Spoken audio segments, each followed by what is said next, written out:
Olá, meu nome é Lauro Jopert Swenson Júnior, sou professor de Direito, de Filosofia do Direito. Estamos agora encerrando essa semana com o Saber Direito Responde, contando com a colaboração dos ilustres alunos Guilherme, Sâmara e Jaime.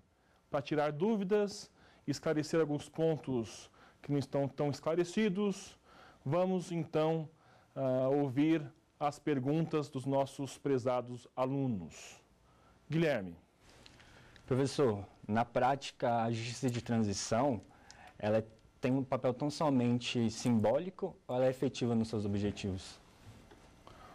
Olha, eu acredito que a justiça de transição, ela tenha sim um papel não apenas simbólico, mas efetivo, que mesmo não alcançando alguns objetivos específicos, de certa forma, o próprio ou simples rediscutir do passado autoritário, através da promoção de certas medidas de reparação, de modificação da legislação e de certas instituições, de tentar resgatar uma verdade histórica sobre o passado autoritário, de tentar preservar a memória do passado e discutir as responsabilidades do passado, tudo isso traz, sim, efetivamente, boas respostas para demarcar o novo e o antigo regime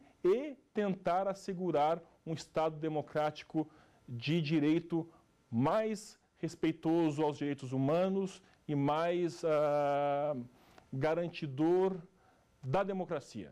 Professor, existe alguma sanção a ser aplicada à prática de atos delituosos pelo Estado? Sim e não. Sim, no sentido de que o Estado como um todo ele pode ser responsabilizado através de instâncias internacionais. Por exemplo, através de uma condenação por uma Corte Interamericana de Direitos Humanos, etc. Mas em relação à questão penal, não é o Estado que responde, mas sim o indivíduo isoladamente. E nesse caso, no Brasil, não houve qualquer tipo de responsabilização penal. O que aconteceu foi uma ação civil pública declaratória em que a família Telles pediu que a Justiça declarasse oficialmente o Ustra, a Carlos Alberto Brilhante Ustra, como se ele fosse reconhecido pelo Estado como torturador. Tá? Isso foi sentenciado na Justiça de São Paulo e houve sim uma declaração inédita, uma condenação inédita, só que de uma ação civil declaratória em que reconheceu-se oficialmente alguém como torturador pelo fato dele ter chefiado o DOI-CODE na década de 70. Os espancamentos por parte da força repressiva do Estado aos indivíduos que cometem delitos, causando a mutilação de órgãos, até cegueira, se configura crime praticado pelo Estado? Olha, a criminalidade estatal, ela é um fenômeno muito interessante que é muito pouco estudado hoje no direito brasileiro. Mas, de uma perspectiva externa do direito, é sim possível que o Estado pratique crimes através, seja dos abusos dos seus funcionários, dos seus agentes estatais, agindo contrariamente à lei, porque você, por exemplo, espancar o sujeito, você lesionar um sujeito, isso é lesão corporal. Isso é crime no nosso Código Penal desde há muito tempo. O que é interessante no fenômeno da criminalidade estatal é que trata-se de um fenômeno que é cotidiano nos estados. Não é algo isolado, algo insignificante, que pode ser localizado num ponto ou no outro ponto da história. É um fenômeno que está em todos os tempos, em todos os lugares e que merece sim a nossa atenção. Quando um agente, um funcionário público, agente do Estado, ele age contra a legislação penal ou contra a legislação do Estado, ele pratica sim ilicitudes, ele pratica sim delitos, e por esse motivo o Estado tem a responsabilidade de fiscalizar seus agentes e reparar as vítimas dessa atuação do seu funcionário. Professor, nesse sentido aí, qual seria o maior objetivo da justiça de transição? Revelar a verdade ou punir os agentes que cometeram essas atrocidades? Eu acredito que a justiça de transição ela não deve ser resumida num ou noutro objetivo, numa ou noutra finalidade. Muito pelo contrário, as finalidades são muito diversas, são muito diferentes, dependem inclusive de um estado para o outro, e todas elas são importantes no tratamento do passado autoritário de um país. Ou seja, não importa se um sujeito que perpetrou crimes contra a humanidade, por exemplo, no regime anterior, seja efetivamente ou não responsabilizado, que todo o processo de justiça de transição não tenha validade ou tenha pouca importância. Pelo contrário, eu acho que se existe um objetivo principal da justiça de transição, é a mais sincera e a mais profunda discussão, análise, discussão mesmo pela sociedade do passado autoritário. Por exemplo, todos nós sabemos que houve violências graves contra direitos humanos praticados durante a ditadura militar brasileira. O que nós fizemos durante esses atos? Os senhores não eram provavelmente nascidos nessa época, mas o que seus pais estavam fazendo? Sabia-se o que estava acontecendo? Sabia-se, o que se sabia? Sabendo o que acontecia, o que foi feito? O que a ONU fez? O que os outros países fizeram? O que a sociedade fez? Nenhum Estado se sustenta um regime ditatorial por tantos anos como o nosso, 21 anos, sem que a população, de certa forma, concordasse com esse regime autoritário, ou seja, ou fosse complacente. Ou seja, fazer essa autoanálise, tanto que a concepção na Alemanha vem da psicanálise, que é uma autoanálise, uma análise profunda sobre o passado.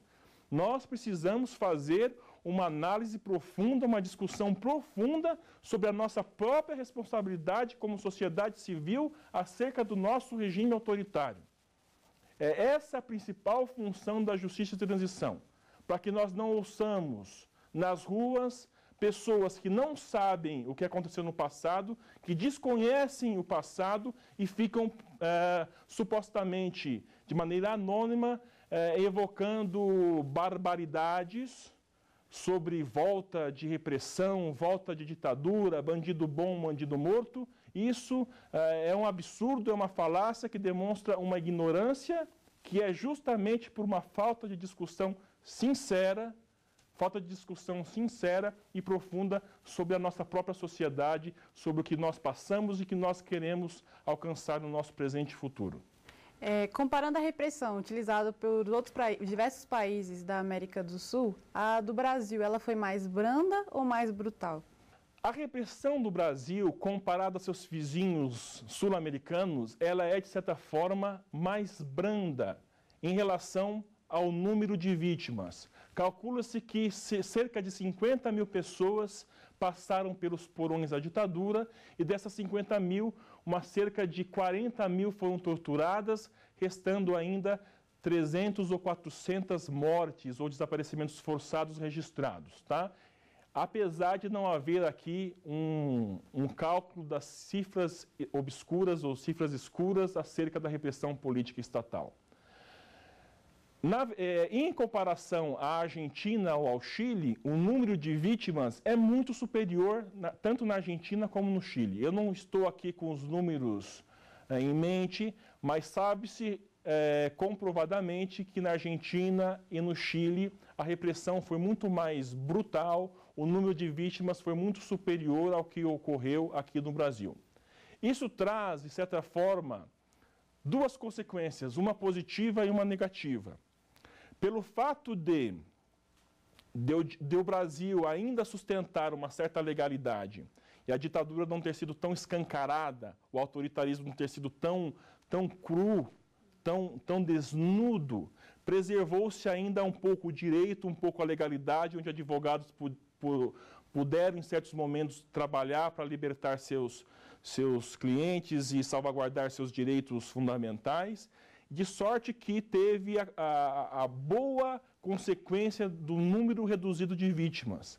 Mas, por outro lado, houve uma consequência muito negativa no sentido de que as instituições autoritárias, que os resquícios autoritários foram muito mais, ou são muito mais difíceis de serem desmantelados ou deixados de lado, porque houve no Brasil toda uma transição lenta, gradual, controlada e segura. Ou seja, na Argentina e no Chile, por ter sido uma ditadura muito mais escancarada, muito mais aberta, quando houve a transição política, houve também uma transformação muito mais radical do Estado, em que o legado autoritário foi, de pronto, já excluído. No Brasil, por ter sido uma transição lenta, gradual, controlada, em que preservou-se ainda certa legalidade, certo respeito ao Estado de Direito, é muito mais difícil essa transição, essa verdadeira justiça de transição em relação ao legado autoritário do regime anterior. Na sua opinião, a Comissão Nacional da Verdade pode, de fato, revelar todo o passado obscuro, vergonhoso da época da ditadura brasileira, com o objetivo de se obter o reconhecimento do Estado pelos seus crimes? A resposta é taxativamente não. O Estado não consegue e nem teria a pretensão, através de uma Comissão da Verdade, com alguns ministros e assessores, obter todo o passado dos porões da ditadura. O que aconteceu e que acontece é, sim, um reconhecimento formal do Estado dos crimes cometidos pelos funcionários em nome do Estado, mas a importância da Comissão da Verdade não é e nunca foi alcançar essa pretensão de decretar a verdade, mas sim de, através de pesquisas e de esclarecimentos de acesso dos arquivos que eram secretos da ditadura, recolocar na pauta do dia o debate da ditadura militar, esclarecendo sim alguns pontos, alguns episódios isolados, mas nunca toda a verdade da ditadura. Mas o interessante aqui é colocar-se como pauta para a sociedade, para o próprio Estado, a rediscussão da ditadura militar anterior. Vamos chamar então agora um intervalo, voltamos aqui daqui a pouquinho. Até lá.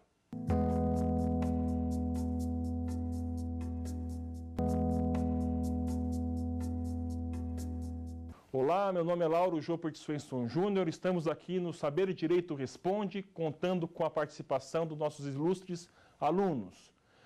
Senhor Guilherme, o senhor tem alguma dúvida sobre a temática tratada nessa semana? A punição dos autores responsáveis pelo cometimento dos crimes que a Justiça de Transição procura revelar, ela não esbarra em princípios que os direitos humanos procuram defender?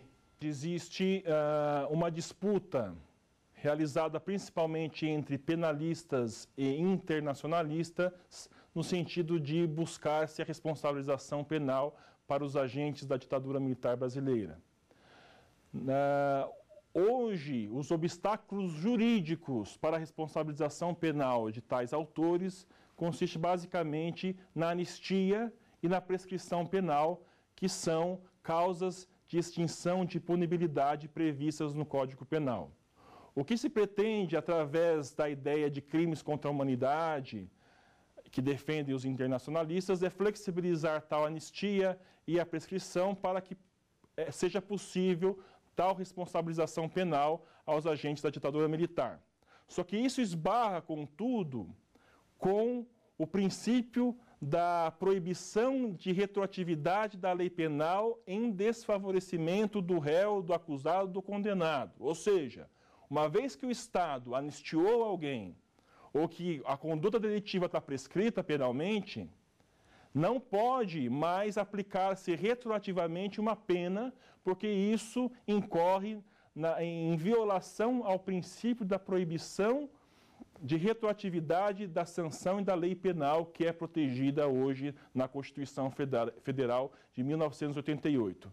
E daí existe uma série de discussões pró ou contra a flexibilização, se isso seria admitido ou não em casos excepcionais, e assim por diante. Se crimes contra a humanidade são ou não proibidos de serem anistiados, se são imprescritíveis, e aí é uma discussão gigantesca, mas, de certa forma, o que está em xeque aqui é a defesa do princípio da legalidade, da proibição de retroatividade da lei penal em desfavorecimento do réu, do acusado ou do condenado. Qual foi a mudança adotada pelo Brasil após os acontecimentos, os atos de repressão e diante das suas consequências também? Na minha modesta opinião, o Brasil teve uma justiça de transição, de certa forma, tardia. Demorou-se a discutir com um pouco mais de coragem, com um pouco mais de empenho o passado autoritário, como que se com a lei de anistia de 79 houvesse um pacto de silêncio em que nós não pudéssemos mais falar sobre o passado, que o passado seria uma caixa de Pandora em que se nós abríssemos sairia um monte de mazelas, um monte de maldades que não seria bom para ninguém. Apesar de ter havido, sim, certos benefícios no sentido de democratização do Estado, reformas em instituições, reformas em legislação, reparações. O Brasil é muito reconhecida, a justiça de transição brasileira, na imensa reparação dada às vítimas da repressão. Há, sim, ainda pendências no sentido de resolver características autoritárias que permanecem ainda no Estado ou na cultura da própria sociedade, e também existe ainda a questão pendente da responsabilização penal dos agentes da ditadura militar anterior. Falando nisso, que comparações poderiam ser feitas com o resto do mundo com relação às políticas de memória recentemente adotadas pelo Brasil? Noticiamos muito os horrores da ditadura ou deixamos isso cair no esquecimento? Olha, o Brasil tardou em aplicar, em experimentar uma real política de memória em relação à ditadura militar. Na minha opinião, inclusive, ainda é insuficiente essa política de memória adotada se nós compararmos com, por exemplo, outros países como a Alemanha. Na Alemanha, há toda uma preocupação de não esquecer-se o passado e contar tudo o que aconteceu no passado, seja da DDR, seja na Alemanha Oriental, seja do regime nazista, doa a quem doer, para que as gerações nunca mais se esqueçam e as gerações futuras nunca se esqueçam o que aconteceu e esses acontecimentos trágicos nunca mais voltem a ocorrer. Por exemplo, existe uma associação civil que produz tijolos dourados que são colocados na frente das casas de antigos judeus, nas calçadas, em que lá está escrito: aqui morava João, Maria, José, de tal a tal ano, quando foram deportados para Auschwitz e mortos em tal data. Então, você caminhando nas ruas, por exemplo, de Frankfurt, Berlim, Göttingen e outras cidades alemãs, você vê uma série de tijolos dourados em que está lá escrito que naquela casa moravam pessoas que tinham um nome, tinham um endereço, tinham uma vida e que foram assassinadas pelo Estado. De sorte que nunca, ou vai demorar muito tempo para que as pessoas esqueçam o que de fato aconteceu.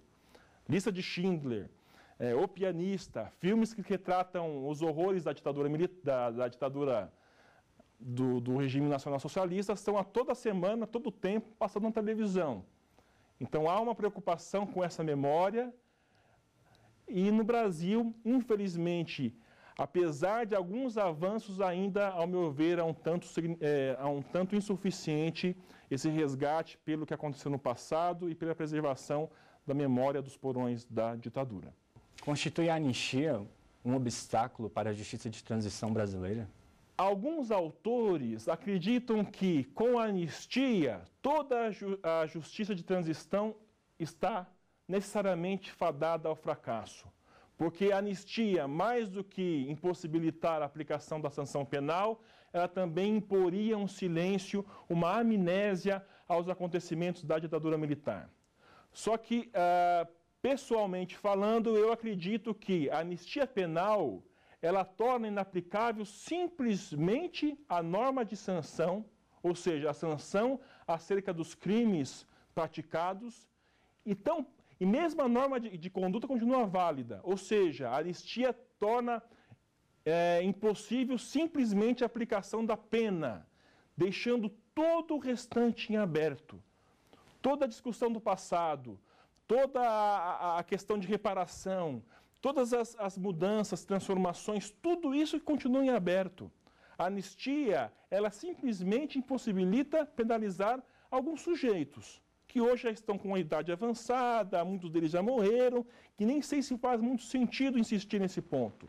Mas todo o restante, todos os demais objetivos e todas as demais medidas de justiça transicional permanecem abertos, devem ser enfrentadas, e a anistia não é, com certeza não é um obstáculo para a nossa justiça de transição. Existe ainda alguma prática repressiva que era utilizada pelo Estado e permanece nos dias atuais? Muito se discute se os maus tratos e a violência praticada por alguns agentes da polícia seriam resquícios ou não da ditadura. Eu acho que é difícil uma comprovação científica nesse sentido.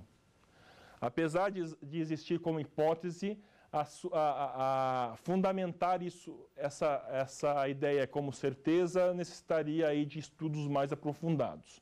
Só que o que existe, e nós podemos comprovar, é o quê?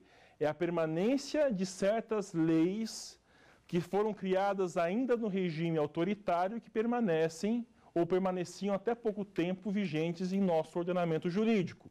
Por exemplo, a lei de imprensa, que foi somente há pouco tempo, através de uma DPF, considerada inválida pelo nosso Supremo Tribunal Federal. Ou então, a lei que trata das migrações, que regula a situação dos imigrantes no país. São leis, é uma lei que também foi criada em pleno regime militar, entre outros exemplos. Ou seja, falta ainda um estudo aprofundado, em detalhes, detalhados sobre o real desmantelamento dos resquícios autoritários a partir da redemocratização do Estado. Ou seja, é preciso que os estudantes, que a sociedade estude, analise, pesquise o que foi feito, o que foi transformado em relação às leis, às instituições, às práticas e às jurisprudências que eram praticadas no regime ditatorial anterior e que ainda permanece no Brasil. É somente assim que nós vamos saber que qualidade de democracia nós, de fato, vivemos hoje aqui no Brasil. Com relação à observância dos direitos humanos, na sua opinião, houve alguma reprimenda ao Brasil pelos organismos internacionais em face da repressão política da ditadura cometida contra os brasileiros? Em 2010, houve uma sentença da Corte Interamericana de Direitos Humanos, no caso Gomes Lund versus Brasil, também chamado caso Guerrilha do Araguaia, em que o Brasil foi condenado por essa corte pela impunidade garantida aos agentes estatais e por também não buscar os restos mortais, etc. Exigiu-se aqui que o Brasil revogasse sua lei de anistia, buscasse os restos mortais dos guerrilheiros mortos pelas Forças Armadas lá no Araguaia, entre outras providências. O interessante é que, no mesmo ano, meses antes, houve uma sentença do STF em que decidiu-se pela validade da lei de anistia na DPF 153, na arguição de descumprimento de preceito fundamental número 153. Então, de um lado, existe uma decisão da Corte Suprema do Estado brasileiro que diz que a anistia é, sim, válida. E note que foi decidido tendo como ministro relator um ministro que foi vítima pessoal da ditadura. E, por outro lado, meses depois, existe aqui uma condenação por parte da Corte Interamericana de Direitos Humanos dizendo que a anistia deve ser considerada inválida. O que existe, na verdade, é um verdadeiro embate entre penalistas e internacionalistas no sentido de preservar-se ou não a legalidade da anistia em detrimento das violações aos direitos humanos que devem ser investigados e os autores devem ser a todo custo, entre aspas, responsabilizados para que não se repita mais tais atrocidades. Agradeço muito a participação dos nossos ilustres alunos, agradeço muito a audiência e espero que vocês aproveitem muito esse curso e até mais ver. Muito obrigado. Ficou com dúvidas? Então mande um e-mail para saberdireito@stf.jus.br. E você também pode estudar pela internet acessando o site tvjustiça.jus.br.